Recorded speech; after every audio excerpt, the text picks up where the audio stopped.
2 taong gulang na batang babae ang sugatan matapos na sakmali ng aso sa Kalasyaw, Pangasinan. Insidente sa pool sa CCTV. Naka-alerto Jeric Pasilyao. Sa kuhang ito ng CCTV camera, makikita ang 2 taong gulang na batang babae na ito na naglalakad sa isang iskinita sa Barangay Lasip, Kalasyaw, Pangasinan. Maya-maya pa, bigla siyang sinakmal ng isang aso na nasa gilid.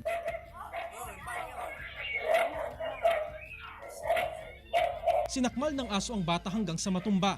Kasi nung dumating po kami, sir, na galing po sa trabaho, inina na po sa akin na nireport po agad sa akin yung nangyari po sa anak ko na may mga sugat na nga po sa galo sa ulo. Nakihati rin daw sa bayan sa pagpapabakuna ng bata ang may-ari ng aso.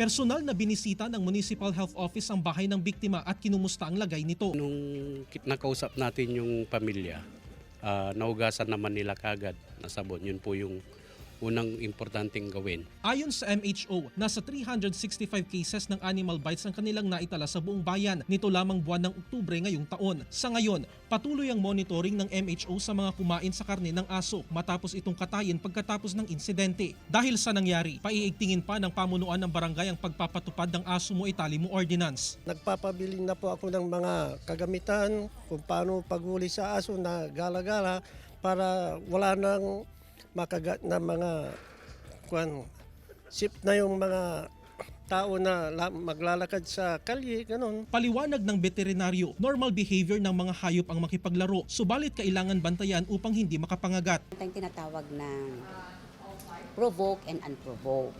Yung provoke, yung possible na nasaktan mo siya, or chine-chase mo siya, o niloloko-loko mo siya.